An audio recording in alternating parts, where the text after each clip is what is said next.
All right, here I had a 2026 Ford Transit with the 3.5 liter engine. It was a non-turbo. So on this one, if you want the quick information for your oil change, it takes 5W30. If it's a non-turbo, it takes 12 quarts. If it is a turbo, it takes 6 quarts. Drain plug is a 15 millimeter.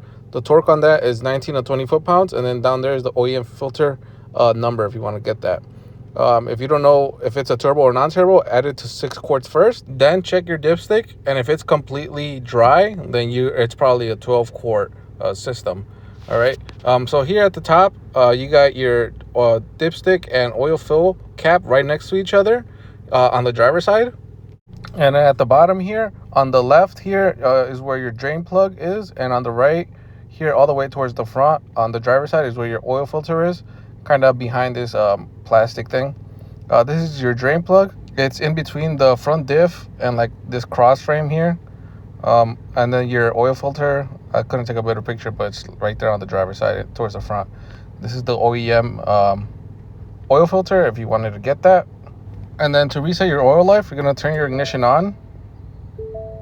All right. And then you're going to be using your buttons here on the right side of the driving steering wheel. So you're going to press this menu button, and then you're going to go down to vehicle maintenance, go down to oil life. I already reset it, but all you have to do is click on it and then hold OK to reset, and it should reset to 100. So if you have any questions, just let me know and I'll try to help you out.